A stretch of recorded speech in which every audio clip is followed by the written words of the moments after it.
Cuando hablamos de franquicias que indudablemente se han vuelto iconos de la cultura popular, entre ellas debe estar Dragon Ball, siendo originalmente un manga escrito e ilustrado por Akira Toriyama, publicado por primera vez el 20 de noviembre de 1984 en la revista Shonen Jump. Dragon Ball fue escalando en intensidad narrativa, pasando de ser un manga en donde lo más llamativo era la comedia y el carisma de los personajes, a uno algo más serio y dramático en donde el destino de la galaxia estaba en juego siempre que llegaba el clímax de la respectiva saga. Fue precisamente en esta etapa, en donde la historia se popularizó inmensamente. Su adaptación al anime, Dragon Ball Z, fue quien se robó la atención de todos al mostrar peleas sumamente dramáticas y llenas de acción, y es la responsable de que la franquicia tenga la popularidad que tiene hoy en día. No por nada una gran cantidad de fanáticos no ha visto la serie original. Cuando una franquicia es así de popular, es innegable que siempre se le intentará sacar el máximo provecho posible, y hoy en día, uno de esos recursos es adaptar una historia a un videojuego, y en este aspecto, Dragon Ball no se queda atrás. Desarrollado por Bandai y estrenado en 1986, Dragon Ball Taiketsu Son Goku, fue el primer juego de Dragon Ball del que se tiene registro, y de esta forma, el primero en una larga lista de juegos protagonizados por Goku y sus amigos que verían la luz años después, lista, que incluso con la novena generación de consolas, sigue creciendo, siendo Dragon Ball Kakaroto, la última de estas entregas. Sin embargo, hay que retroceder varios años, hasta la sexta generación, más en específico, a los tiempos en donde la PlayStation 2 era la consola del momento, pues fue en esta época en donde fueron estrenados, los que según muchos fanáticos, son los mejores juegos de Dragon Ball. Me refiero a las trilogías de Dragon Ball Budokai, y Dragon Ball Budokai Tenkaichi. Estas entregas cautivaron el corazón de miles de fanáticos, que quedaron encantados con las mecánicas presentadas en estos juegos, ya sea por la forma en cómo se llevaban a cabo los combates, los cuales eran frenéticos y llenos de acción, una jugabilidad cómoda y que era entendible incluso para aquellos que no tenían experiencia en juegos de lucha, y además, la gran cantidad de personajes disponibles en el juego. Esto último va más dirigido específicamente para Budokai Tenkaichi 3, también podemos tomar en cuenta la calidad visual, que para ese entonces era lo mejor que se había visto. Estos juegos dejaron a la época de la PS2 como la edad dorada de los juegos de Dragon Ball.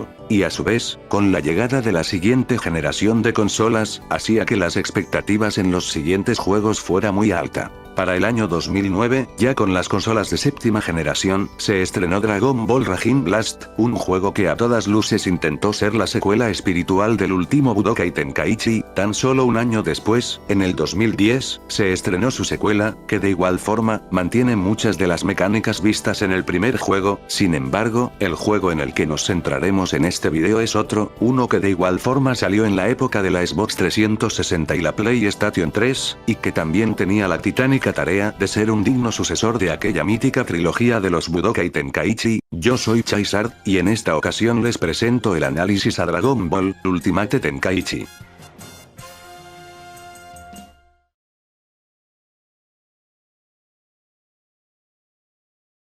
Dragon Ball Ultimate Tenkaichi, conocido en Japón como Dragon Ball Ultimate Blast, desarrollado por la empresa Spike, y distribuido por los hijos de puta de Bandai, fue un juego estrenado en 2011, y que según palabras de sus propios desarrolladores, buscaba marcar un antes y un después en cuanto a juegos de Dragon Ball se refiere.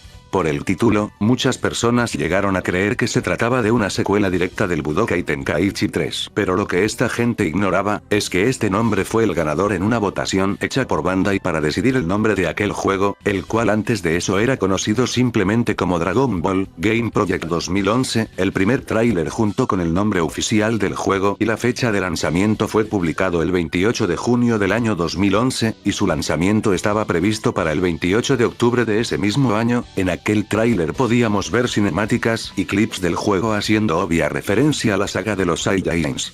Se veía con una gran calidad visual superior incluso a la vista en Raging Blast y su secuela. Esto es mucho decir tomando en cuenta que estos juegos solo estaban separados por 1 y 2 años respectivamente. Con todo lo anterior, el juego parecía tener todo para ser el gran éxito de la franquicia, pero ¿lo logró? Lo averiguaremos.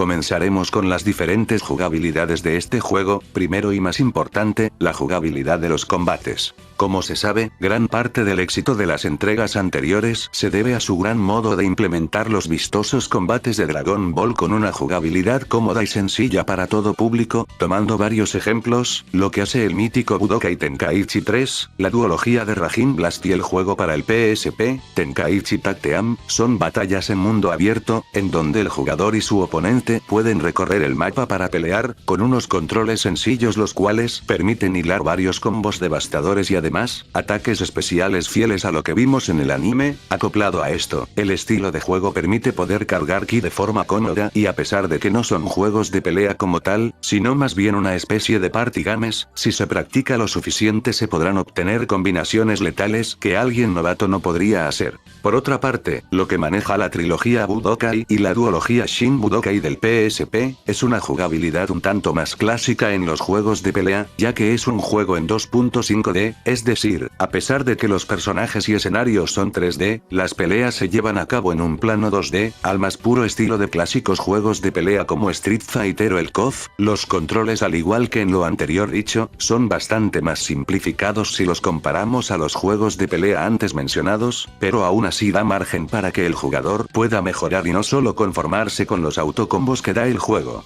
Pues bueno, ¿qué jugabilidad tuvo el Ultimate Tenkaichi? Esto es algo curioso, porque en esta entrega se decidió manejar una jugabilidad híbrida, es decir, cuando los personajes estén cerca el uno del otro, el juego pasará a modo peleas en 2.5D, pero cuando estos se alejen lo suficiente, pasaremos a combates de mundo abierto. Esta idea parecía buena, pero la ejecución fue tan terriblemente mala, que destroza el concepto de los dos tipos de combate. ¿Por qué digo esto? Me explicaré. Algo que tiene este juego es la simplicidad de sus controles. De forma global, tendremos un botón para ataques normales, uno para ataques fuertes, uno para cubrirnos, otro para cargar ki y un último botón que si lo presionamos al mismo tiempo que nos movemos, aumentará nuestra velocidad. En la jugabilidad tipo 2.5D, los ataques normales siempre mostrarán la misma secuencia de golpes, no habrá nada que podamos hacer para alargar el combo a nuestro gusto y solo podremos conformarnos con lo que el juego nos da, ataques bastante simplones y fáciles de evadir. Ya el golpe fuerte simplemente sirve para romper la guardia del rival y no se puede aprovechar mucho que digamos. De la misma forma, al estar en el combate a mundo abierto, los ataques normales solo serán pequeñas esferas de ki que lanzaremos a nuestro oponente, que al igual que los ataques físicos, son bastante fáciles de esquivar, y el ataque fuerte no es más que un ataque de ki algo más cargado, que al igual que su contraparte en 2.5D, solo rompe la guardia del rival por unos segundos. Esto hace que las peleas se tornen sumamente aburridas y repetitivas cuando estemos en alguno de estos dos combates, pero esperen, que eso no es todo. La estaca que termina por liquidar la jugabilidad de esta entrega, es una mecánica que fue implementada por primera vez aquí. Una vez que terminemos el autocombo estando cerca o lejos, tendremos que apretar un botón. Tendremos dos opciones disponibles, cada uno será para hacer una secuencia a corta o larga distancia. Si nuestro oponente adivina el botón que apretamos, esta secuencia se cancelará, pero si no lo hace, entonces comenzará la secuencia en donde tendremos que apretar el botón anterior repetidamente y mover la direccional a algún lado. Estas secuencias son predeterminadas dependiendo de hacia donde movamos el joystick y qué botón apretemos. Si pensaban que en el Fighter se maseaban botones a lo loco, no han jugado este juego, en donde toda la jugabilidad literalmente se basa en apretar un solo botón para hacer una secuencia devastadora. Esto quita toda emoción a la pelea, pues pasa de ser un juego de habilidad a un juego de suerte y azar, muy parecido al piedra, papel y tijeras. Estas secuencias se pueden contraatacar, pero se necesita apretar cierto botón en el momento exacto para hacerlo, y si se logra, el oponente tendrá que hacer lo mismo, pero la dificultad aumentará, así eventualmente hasta que uno pierda. Esto da un ligero toque de emoción a esta serie de ataques que a la larga llega a ser muy, pero en serio, muy tedioso y repetitivo. A diferencia de juegos anteriores, aquí el ki no te permite hacer ataques especiales. En este juego existe una barra que se va llenando conforme ataquemos al oponente, y dependerá de cuánta de esa energía acumulemos para poder hacer ataques más fuertes. Al momento de hacer el ataque, habrá un corto periodo de tiempo en el que nuestro oponente decidirá cómo contrarrestar nuestro ataque, y aquí es en donde precisamente el ki es útil, pues con este podremos defendernos del ataque especial. Este se divide en 3 niveles. En el primer nivel el personaje personaje solo se cubre, de esta forma aminorando muy levemente el daño del ataque. En el segundo se tendrá que apretar de forma repetida un botón en el momento exacto para de esta forma esquivar el ataque. Entre más poderoso sea el ataque del oponente, esta mecánica se hará más difícil, y finalmente, en el nivel 3 contraatacaremos el ataque y entraremos en un minijuego en donde aquel que apriete más veces un botón en un corto periodo de tiempo ganará la secuencia. Si aquel que inició el ataque gana, simplemente conectará lo que haya lanzado, pero si aquel que se defendió llegara de ganar, él será el más beneficiado de la situación, pues se habrá defendido del ataque rival y le causaría bastante daño. Esto puede llegar a ser lo más entretenido del juego, a pesar de que se pierde esta esencia de una pelea dinámica en donde tendremos que pensar rápido. Estas pequeñas secuencias y minijuegos llegan a compensar lo tediosa que puede llegar a ser una pelea, más si jugamos con otra persona, pues es en estos momentos en donde sí se siente que tú fuiste el ganador legítimo y no fue por pura suerte. Otra cosa que resaltar, pero esto no influye mucho en la mecánica del juego, es que aquí no hay barras de vida, sino un medidor numérico que irá bajando cada vez que seamos atacados. Como es obvio, una vez que nuestra vida llegue a 0, perderemos el encuentro. Además de eso, hay una mecánica llamada espíritu máximo, la cual se puede activar cuando tenemos la barra de ki al máximo. Con esto tus ataques tienen prioridad y se pueden iniciar las secuencias sin necesidad del piedra, papel y tijera, pero al hacerlo, el límite de ki disminuye considerablemente, por lo que se debe hacer con cuidado, pues si activamos este modo en repetidas ocasiones, nos quedaremos sin el ki suficiente para poder contraatacar los ataques especiales enemigos, aun cuando intentemos cargar el ki al máximo. Todo eso fue solo referente a los combates normales, pero este juego cuenta con otros dos tipos de combates, estos exclusivos del modo historia y modo héroe. Pasemos a mencionarlos. Primero, tenemos el combate contra monstruos gigantes. Estos pueden ser el Vegeta Osaru al que nos enfrentamos en la saga Saiyajin, el Hildegard, Metal Cooler, Janemba, Baby Vegeta mono gigante, un Osaru salvaje que nos podemos encontrar en el modo héroe, y el dragón rojo ese que hace a Goku chiquito en GT, que igual nos encontraremos en el modo héroe. En esta clase de combates, tenemos que esquivar los ataques del oponente, y atacarlo en el momento en el que esté expuesto. De esta forma iremos bajándole vida, hasta que lleguemos a un punto donde iniciará un Quick Time Event, al más puro estilo de los juegos tipo God of War, Asuras Wrath o Dante's Inferno, en donde tendremos que apretar los botones que marca la pantalla para poder progresar en el combate. En caso de fallar, la cinemática entra en un loop en donde comenzará de nuevo, pero ahora tendremos menos vida. Esto hace que si fallamos varias veces o no tuvimos cuidado con los ataques del enemigo en la primera fase, nos quedemos sin vida y tengamos que repetir toda la pelea. Para serles honesto, estas batallas me gustaron bastante, fue una manera muy ingeniosa de implementar el combate contra monstruos gigantes. Los ataques normales y fuertes que tienen los personajes no se sienten tan limitados, a pesar de ser los mismos que en el combate normal, esto porque no cortan las batallas luego de una serie de golpes conectados, como si ocurre en los combates normales. Los Quick Time Events son igualmente desafiantes, y se necesita estar bastante concentrado para no fallar en estas partes. Si no me equivoco, Ultimate Tenkaichi ha sido el único juego que ha implementado esta mecánica en esta clase de combates, y la verdad, entre tantos errores de ejecución en la jugabilidad, estas batallas son el oasis en el desierto. Por último, tenemos la jugabilidad de otro minijuego del modo historia, me refiero a los combates de persecución. Aquí, tenemos que evitar que nuestro oponente nos rebase al momento de volar. Sí, así es como una carrera en donde tendremos que presionar el botón que indica la pantalla para no ser alcanzados por el oponente. En caso de ser nosotros los que perseguimos, tendremos que hacer lo mismo, apretar los botones en pantalla hasta que tengamos una distancia muy corta e inicien los Quick Time Events. Al igual que en el combate anterior, en este modo hay que estar bastante concentrado para oprimir en el momento exacto y así poder derrotar al oponente. Estas batallas se adaptan bien a lo que va del modo historia, pues nos muestran situaciones de la serie de forma ingeniosa. Estos modos son bastante entretenidos y más complicados que las batallas normales.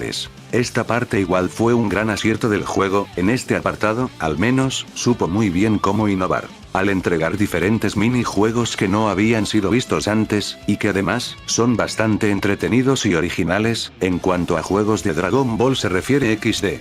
Para concluir con esta parte, la jugabilidad de la mayor parte del juego fue el fallo más grande que tuvo esta entrega. El concepto era bueno al intentar combinar diversos tipos de combates, pero la ejecución fue sencillamente horrible, y esta es la principal razón por la que este juego es odiado, y no culpo a esas personas, ya que luego de estar jugando por un rato, se vuelve bastante cansado y tedioso por la simpleza de los controles. Muy bien, ya habiendo terminado con esa parte, pasemos con el siguiente punto del video.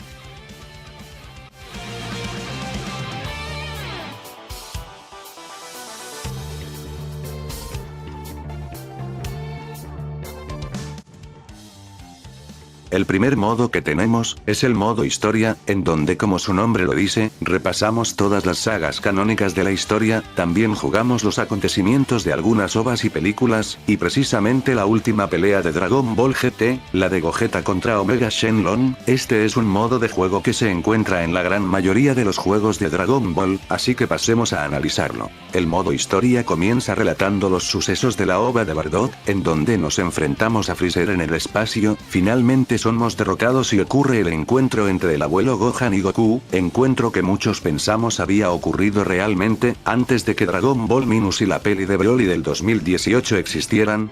Si tu padre llega a cambiar de opinión, iremos por ti, ¿oíste, mi amor? Escucha, pase lo que pase, tienes que sobrevivir. Luego de eso, llegamos a la saga de los Saiyajins, en donde tendremos que enfrentarnos a Raditz. Posterior a esto, llegan Nappa y Vegeta. Aquí reviviremos las diferentes batallas que los guerreros Z tuvieron contra estos dos Saiyajines, se repasarán las muertes de todos los guerreros, para que finalmente llegue Goku y derrote a Nappa y posteriormente, nos enfrentemos a Vegeta en varias batallas más, una de ellas estando transformado en Osaru. Posteriormente seguimos con la saga de Freezer, en donde al igual que la vez anterior, tenemos que enfrentar diversas batallas con los protas de este arco, los cuales son, Vegeta Explorador, Krillin, Gohan, Piccolo y obviamente, Goku. En estas batallas nos enfrentamos a los diferentes enemigos que forman parte del ejército de Freezer, Sarbón, Dodoria, las fuerzas Ginyu, y finalmente, enfrentamos a Freezer en cada una de sus formas, hasta derrotarlo con un Goku transformado en Super Saiyajin. Seguimos con la saga de los androides, que inicia con la llegada del Papú misterioso a la Tierra, y lo primero que hacemos es enfrentar a Goku Super Saiyajin. Posterior a esto, ocurre lo que ya todos conocemos, llegan los androides 19 y 20, aquí los tenemos que enfrentar con los guerreros Z en varias batallas para hacer que la historia siga, luego de la aparición de los androides 16, 17 y 18, y claro, luego de enfrentarlos en varias ocasiones más, aparece finalmente Cell, contra el que luchamos en cada una de sus facetas. Luego tendremos ese momento en donde Super Vegeta humilla al Cell segunda forma, y como en esta saga todos son estúpidos, pues deja que absorba a 18 para de esta forma, volverse Cell perfecto. Finalmente, llegamos a los juegos de Cell, en donde luego de enfrentarlo como Son Goku, este se rinde para que Gohan lo releve. Y bueno, Gohan se confía, Cell está por explotar, Goku muere y Cell regresa, para finalmente ser acabado por un Super Kamehameha de Gohan. Esta saga finaliza con la pelea del Papú misterioso contra los androides y el Cell de su tiempo, para que al fin pueda conseguir la paz para su mundo. Postdata, te odio Super. Aquí pasa algo interesante, pues luego de esto, podremos jugar las historias de las pelis de Metal Cooler y la primera de Broly, que en lo personal, pienso que son de las mejores pelis de Dragon Ball XD. Luego de esto, ya llegaremos a la saga de Majin Buu. Aquí sí que viviremos las peleas más representativas de esta saga, ya que nos saltamos directamente a la pelea entre Goku contra Majin Vegeta, luego de eso el icónico sacrificio de Vegeta, en donde intenta destruir a Buu, cosa que no consigue, para posteriormente tener un combate en contra de Majin Buu controlando a Goku en Super Saiyajin 3, en esta parte donde lo enfrenta para que Trunks logre conseguir el radar del dragón. Seguido de esto, tenemos los enfrentamientos de Gotenks, Gohan y Vegeto contra Super Buu, para finalizar en el planeta sagrado, en donde lucharemos contra Kid Buu. Luego de esto podremos enfrentarnos a Hildegard y a Janemba como ocurrió en sus respectivas películas. Finalizando esto, se pasan todo GT por el arco del triunfo, pues el último combate de este modo historia, será contra Omega Shenlong, y nosotros controlaremos a Gogeta Super Saiyajin 4, de esta forma, no solo cambian el final de la historia, pues en la serie original era Goku quien derrotaba a este antagonista, sino que cierra, de forma bastante apresurada el modo historia. Bueno, ya habiendo hecho un super resumen de lo que es el modo historia, pasaré a decir lo que yo opino de este. Uno de los principales puntos negativos de este modo, es el cómo resumen varios acontecimientos, pues usa una gran cantidad de texto y unas pocas imágenes de referencia, esto lo llega a ser bastante cansado, la velocidad con la que va apareciendo el texto es muy lenta y no tenemos botón para acelerar el proceso, además de que se saltan varios acontecimientos importantes, esto es más notorio en las sagas de Cell y Majin Buu, en donde parecen que quieren acabar lo más rápido posible, añadiendo batallas en donde solo salen personajes o transformaciones que son sumamente populares, y esto se puede ver mucho más en la saga de Majin Buu, en donde nos saltamos el epílogo, que es resumido en un infumable texto explicativo, para llegar directamente a la pelea contra Majin Vegeta. Podemos decir que el modo historia va de más a menos, es decir, inicia muy bien y va decayendo con cada saga que pasa. En la saga de Freezer y de los Saiyajin jugábamos todas, pero absolutamente todas las batallas que vimos en el anime, varias son hasta innecesariamente largas, pues tenemos que jugar una batalla entera para algo que en el anime ocurría en unos pocos instantes, como cuando Krillin mata a la mayoría de Saibaimans, y ¿recuerdan las batallas especiales? Pues es aquí en donde ocurre la única batalla contra un monstruo gigante canónica, el resto las vemos cuando enfrentamos a Cooler, a Janemba y Hildegard, pero esas son ya muy avanzada la historia, además, parece que las batallas de persecución fueron hechas exclusivamente para las dos primeras sagas, ya que adaptan, precisamente, estas persecuciones que tienen Gohan, Krillin y Vegeta en contra de los soldados de Freezer. Ya en la saga de los androides, comienzan a omitir batallas que, al menos yo hubiera querido ver, como la del Papu contra el Mecha Freezer y contra King Cold. Irónicamente, este encuentro que tienen Trunks en contra de Goku fue también innecesariamente largo, pues en el anime esta ni siquiera es una pelea como tal. Y ni hablar de lo que le hicieron a GT, pues todo lo resumen en, de nuevo, un infumable texto explicativo, para finalizar con una pelea contra Omega Shenlong XDDDDD. Esta inconsistencia en el modo historia es tal, que al haber terminado la saga de Freezer, ya tendremos la mitad del modo historia completado, aún faltando 3 sagas y 4 películas por jugar. Otro punto que llega a ser molesto del modo historia, son las veces en donde tendremos que recorrer el mapa para llegar al punto de encuentro. No me malentiendan, esta idea es buena, incluso el concepto que maneja este juego es bueno, pues podremos andar por todo el mapa, encontrando esferas del dragón o luchando contra enemigos random que nos ayudarán a subir nuestros stats.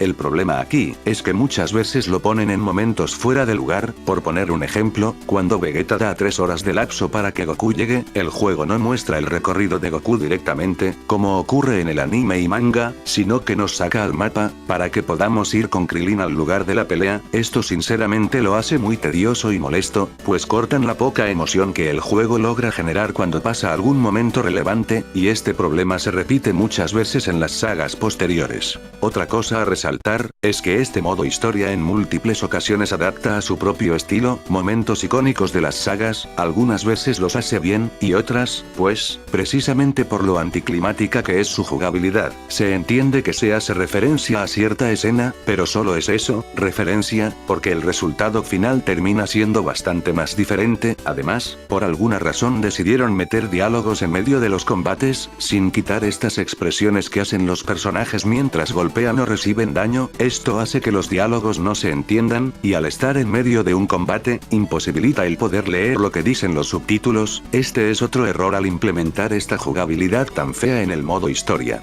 Para terminar, puedo decir que lo mejor del modo historia es sin duda alguna estas batallas especiales, las de persecución y contra monstruos gigantes, ya sea contra Vegeta o Saru, Metal Cooler, Janemba o Hildegard, pues ofrecen algo nuevo a juegos de Dragon Ball. Estas peleas sí fueron un verdadero acierto, como dije, los ataques pese a ser repetitivos, no se sienten así al momento de combatir, pues debemos estar pendientes de que los ataques enemigos no nos conecten, y para finalizar tenemos los Quick Time Events, que sí llegan a ser desafiantes e impredecibles. Es una lástima que estas batallas sean muy pocas en el modo historia, porque sinceramente, creo que es lo que más vale la pena de dicho modo. El siguiente modo de juego es el modo héroe, un modo de juego exclusivo de esta entrega. Aquí tendremos que crear a un personaje original, teniendo 3 opciones disponibles: el tipo ligero, estándar y pesado, y podremos personalizarlo a nuestro gusto, basándonos en las diferentes opciones disponibles. Se puede decir que este juego fue el precursor en cuanto a concepto, de los juegos Xenoverse, que se estrenarían varios años después, que igual tomarían este concepto de crear tu personaje y personalizarlo. El argumento del modo héroe es bastante sencillo. Desde el inicio se especifica que es un mundo paralelo, en donde el personaje que creamos es el protagonista. Aquí debemos enfrentarnos a diversos enemigos para poder restaurar la Tierra, la cual ha caído en la desesperación por un deseo de un ser villano misterioso, el cual se revelará apenas. En este modo de juego tendremos que navegar por el mundo para poder encontrar peleas que nos ayuden a subir nuestros stats, enfrentarnos a personajes que se volverán nuestros maestros para poder aprender técnicas nuevas. A lo largo de la historia de este modo de juego, tendremos que enfrentar a una serie de enemigos que harán a la historia avanzar, como el Capitán Ginyu, los androides 17 y 18, también llegará un punto en donde enfrentaremos a Picoro, con quien el personaje que creamos alcanzará el Super Saiyajin. Luego de eso iremos en busca de Baby Vegeta en modo Osaru, para finalmente enterarnos que fue Omega Shenlong quien pidió el deseo que llevó al mundo a la oscuridad. Luego de derrotarlo y una vez reunidas las 7 esferas del dragón, llamaremos al Shenlong rojo, el que hizo a Goku niño en GT, para que repare los daños que ocasionó Omega Shenlong, pero este estará corrompido por la energía maligna, por lo que tendremos que enfrentarlo para que pueda entrar en razón. Al vencerlo, recobrará la conciencia y revivirá a toda la gente que murió a causa del deseo anterior. Es un concepto bastante interesante, intenta ofrecer algo nuevo. Sin embargo, el gran problema que vi con la historia de este modo es que le falta sentido, es decir, tiene incoherencias por todos lados. Desde el inicio se nos dice que vivimos en un mundo paralelo, y que el deseo de Omega Shenlong fue revivir a varios villanos más. Esto para justificar todas las incoherencias de esta historia. El hecho de vivir en un mundo paralelo y ser los únicos héroes que quedan, nos da la responsabilidad de derrotar a aquellos villanos que han estado causando destrozos, pero nos encontraremos a villanos de Z y GT. Esto no pudo pasar luego de GT, porque recordemos que ahí murió Picoro, pero en esta historia es él quien nos ayuda a alcanzar la transformación de Super Saiyajin. Además,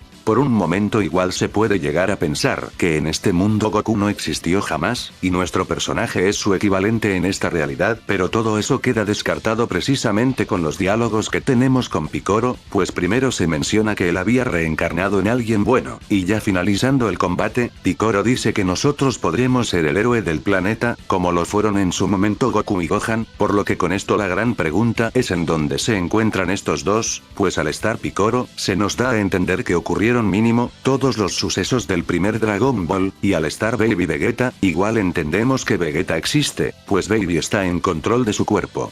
Al final responder todo esto termina siendo imposible, pues no se nos explica jamás cómo el mundo llegó hasta esas circunstancias, y lo que pasó con Goku, Gohan y cómo Baby logró apoderarse de Vegeta. Y eso que en esta parte omití el hecho de que nuestro primer enemigo es Ginyu, y él nos ayudará siendo de los primeros maestros que tengamos. Además, este apartado de los maestros lo dejaré de lado, ya que es solo un recurso para que el personaje pueda aprender nuevas técnicas, y además, tampoco tiene mucho sentido que digamos. Sin embargo, en este modo igual nos enfrentaremos varias veces a enemigos gigantes, retomando así la modalidad vista en el modo historia. Esto es un acierto, ya que además de los enemigos que ayudarán al progreso de la historia, como Baby Vegeta y el Shenlong rojo, en una parte del mapa nos encontraremos a unos Osaru destruyendo unas montañas, sin ninguna razón aparente. A este enemigo lo podremos enfrentar en varias ocasiones para subir nuestros stats. Este modo es interesante, tiene un concepto nuevo, pero una vez más, la ejecución se queda muy corta, no hay coherencia con la historia y además, se siente bastante apresurada, pues la cantidad de enemigos verdaderamente importantes es muy corta. Una vez más, son los combates especiales los que valen la pena de este modo, pero no creo que un par de batallas así compensen todas las contras que tiene esta modalidad. Para finalizar con este apartado, hay 3 modos más, de los cuales hablaré brevemente. El modo batalla, en donde podremos jugar contra la máquina o contra algún amigo. Estos combates pueden ser individuales o por equipos. Aquí podremos elegir hasta 5 personajes para formar un equipo en donde serán repartidas cierta cantidad de vida para cada uno, dependiendo de la cantidad de personajes que elijas. En medio de una pelea nos podremos transformar, y hasta fusionar, si es que tenemos a Goku y Vegeta en el mismo equipo. De esta forma la fusión seleccionada sumará las vidas de ambos. Es una buena estrategia para cuando uno de estos dos personajes esté por ser noqueado. Podremos seleccionar la arena que deseemos, y la jugabilidad será la misma que la vista en el modo historia y modo héroe, en cuanto a combate normal se refiere. El siguiente modo, es la casa cápsula, en donde podremos ver las cinemáticas que vayamos desbloqueando en el modo historia. Podremos cambiarle el atuendo a nuestro personaje del modo héroe, y en caso de juntar las 7 esferas del dragón, las cuales están esparcidas por todo el mapa, podremos pedir un deseo de entre varias opciones. Estas opciones son cosas como desbloquear ciertos atuendos de tal personaje y así. Y también tenemos el modo torneo mundial, en donde seleccionaremos un personaje, y tendremos que luchar las diferentes fases del torneo mundial hasta llegar a la final. Los oponentes que tendremos serán totalmente aleatorios. Y por último, el modo online, en donde como su nombre lo dice, solo jugaremos batallas normales. La conexión de estas batallas dependía del servicio online de la consola con la que se jugara y claro, de nuestra conexión a internet.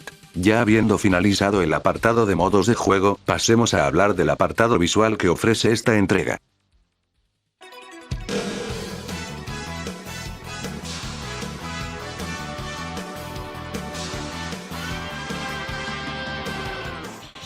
Al momento de entrar al juego lo primero que nos vamos a topar es una intro al más puro estilo de los juegos de Dragon Ball, es decir, en donde los guerreros Z se enfrentan a los enemigos más emblemáticos de las diferentes sagas en una secuencia que solo busca elevar las expectativas del jugador. Por los diseños de los personajes, podemos ver que la intro estuvo a cargo de, en ese entonces, un no tan demacrado, Tadayoshi Yamamuro, mientras que la canción es, igualmente para ese entonces, una nueva versión de la emblemática Chala Head Chala. El intro cuenta con una gran calidad visual, si bien tiene varias incoherencias, como el traje de Vegeta, que pasa de tener su clásica armadura a tener el atuendo de la saga de Buru en un segundo, o que Goku pase del Super Saiyajin 3 a ser Gogeta Super Saiyajin 4 en un instante mientras enfrenta a Omega Shenlong. Al tratarse de un videojuego y no de una saga como tal, estas cosas son entendibles, pues lo único que buscan es mostrar secuencias de acción vistosas y emocionantes, cosa que logran. Además, esta intro se encarga de mostrarnos a 2 de los 3 posibles protagonistas del modo héroe.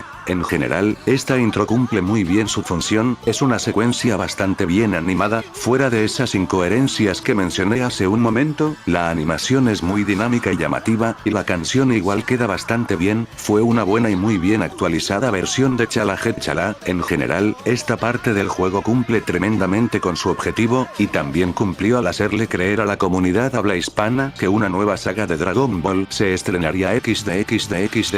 Ahora, pasemos a hablar de los gráficos del juego. Si alguien jugó cualquiera de las entregas del Dragon Ball Raging Blast, podrá notar que este juego cuenta con un estilo gráfico muy similar al de aquella duología, tanto así que incluso recicló varias animaciones de las transformaciones y ataques finales XDDD. Sin embargo, Ultimate Tenkaichi cambió varios detalles en los modelos de los personajes, esto para dar un estilo gráfico más realista, y cambiando la paleta de colores, por una más pálida y con colores menos chillantes. Si lo comparamos a lo visto en Raging Blast, para serles honesto, el estilo que maneja Ultimate Tenkaichi me recuerda bastante a los dibujos vistos en las portadas del manga de Dragon Ball en su versión Kansenban. Dicho cambio en la paleta de colores no perjudica en nada a la estética del juego, incluso puedo decir que hace que los personajes se vean mejor. Los colores contrastan muy bien y el resultado efectivamente se ve más realista, con varios detalles que hacen ver aún mejor a los personajes. Además, el hecho de añadir escenarios dinámicos mejora aún más la experiencia. Al hacer el autocombo por maseo, con cualquiera de los 2 botones, esta serie de ataques muy probablemente estrellarán al enemigo en varias rocas, y por la calidad gráfica manejada, hace que estas secuencias se vean espectaculares. Lastimosamente, estos daños no se mantienen en la arena de combate. Esto puede llegar a ser algo malo de estas cinemáticas sobreexageradas, pues en un momento pudimos destruir muchas rocas, o incluso el suelo en donde peleamos, pero al siguiente momento todo estará como si nada hubiera pasado. Sin embargo, si sí hay ciertas destrucciones que se mantienen por todo el combate, y estas deben ser ocasionadas por un ataque especial.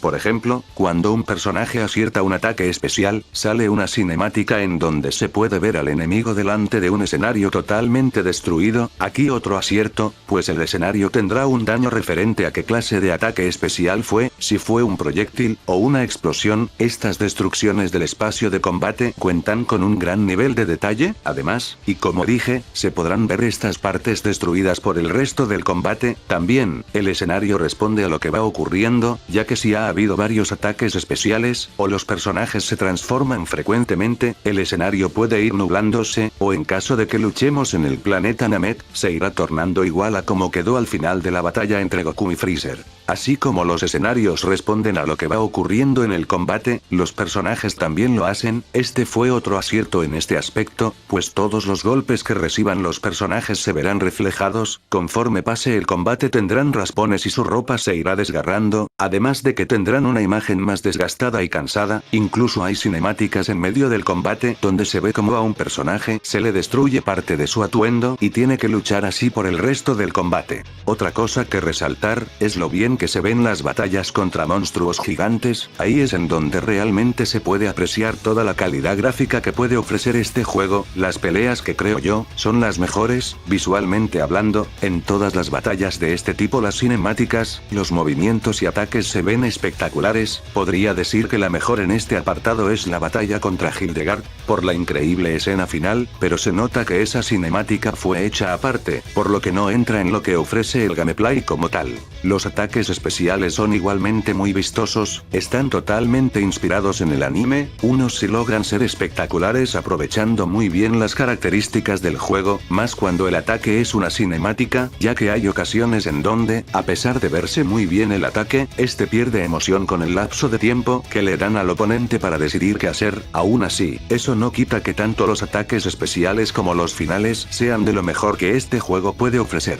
Sin duda, en este apartado, este juego puede llegar a ser insuperable para los de su momento. Sin embargo, hay veces que esta destrucción de escenarios juega en contra, al menos en cuanto a la consistencia del juego, pero esto es mayormente en el modo historia. Ahora explicaré por qué. Hay ocasiones en el modo historia en donde las cinemáticas inician de forma estrepitosa, cortando de tajo la circunstancia en donde se haya quedado el combate, aun cuando el escenario esté totalmente destruido y el enemigo ya tenga marcas del combate. En la cinemática todo estará como si nada, probablemente no sea la gran cosa, pero si le quita cierta consistencia al juego.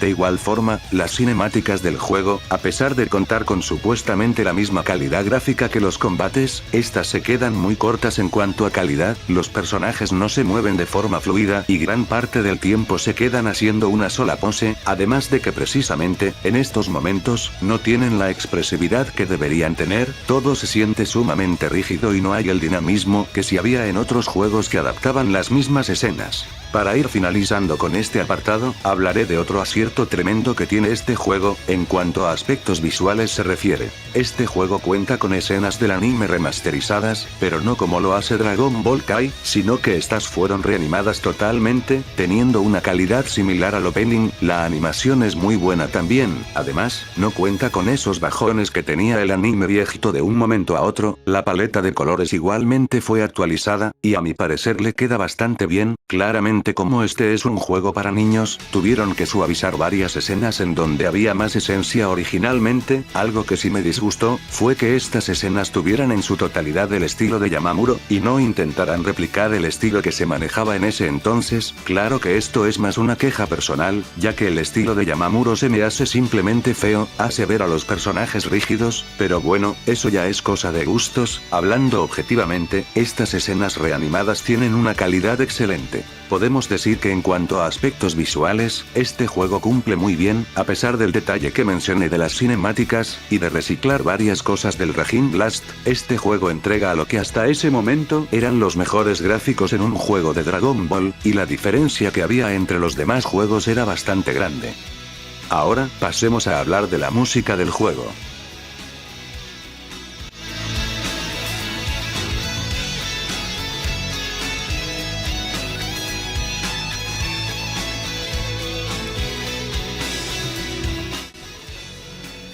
Seré breve con esto, al momento de jugar cualquier modo, lo último a lo que le prestaremos atención es a la música, los demás factores opacan totalmente las canciones que este juego nos ofrece. Si nos ponemos a escuchar el soundtrack, veremos que hay canciones que están bastante buenas, pero como dije, el juego casi siempre pone las mismas en el modo historia y el modo héroe, y aquí está el problema, esta entrega solo tiene 3 o 4 canciones identificables, estas son las que se la pasa repitiendo hasta el cansancio, y muchas veces quedan realmente fuera de lugar. Así que podemos decir que las canciones de este juego están bastante bien, pero no las supieron aprovechar adecuadamente, es una verdadera lástima.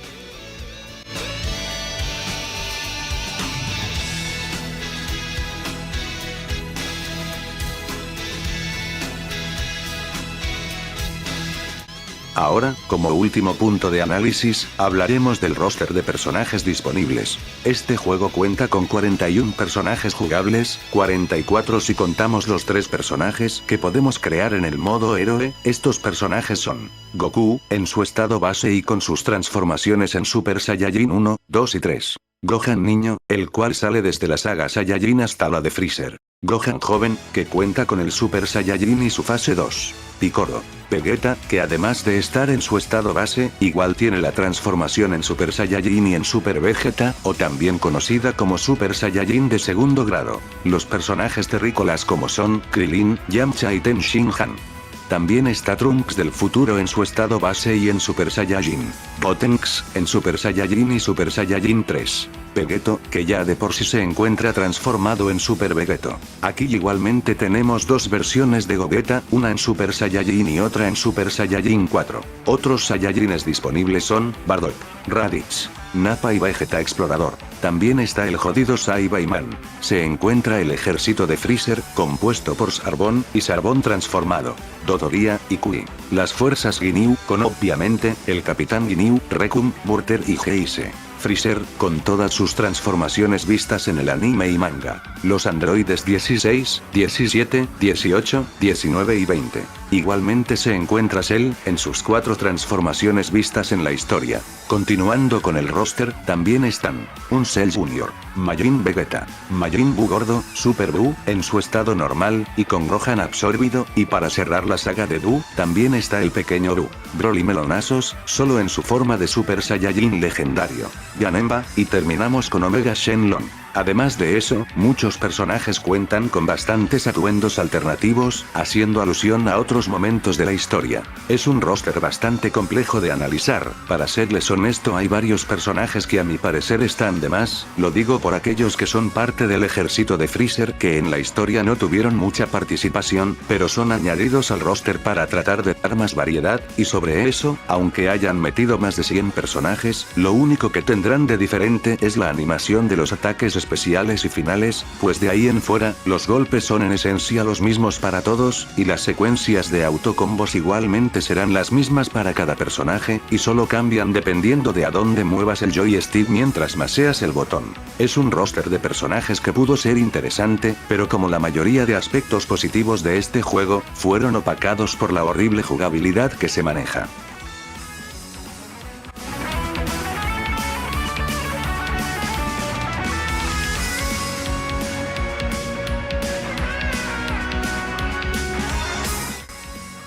Para concluir, este videojuego pudo verdaderamente marcar un antes y un después en cuanto a juegos de Dragon Ball se refiere, sin embargo, lo horrible de su jugabilidad hizo que se ganara el repudio de la mayoría que lo jugaron. En lo personal, me parece un juego que podría llegar a dar varios momentos de diversión, sí, a la larga se pone demasiado tedioso y repetitivo, pero lo llamativo que se ve el juego lo compensa un poco. Lo más entretenido podrían ser las batallas contra monstruos gigantes, también jugar un par de combates contra otra persona puede llegar a ser entretenido, más si se dan chances de cargar ki para poder deleitarse con los choques de poderes o los ataques finales. Claro que a la larga terminará tornándose aburrido por lo repetitivo que pueden llegar a ser las peleas. Mi calificación final para este juego es un 5 de 10, no es el mejor juego de Dragon Ball ni de cerca, pero tiene sus momentos, y puedes pasar un buen rato jugándolo. Bueno gente, hasta aquí llega el video de hoy, recuerden que si les gustó pueden darle like, suscríbanse si les gusta el contenido del canal, y si llegaron hasta aquí, dejen comentarios. Yo soy Charizard, y nos vemos en el siguiente video.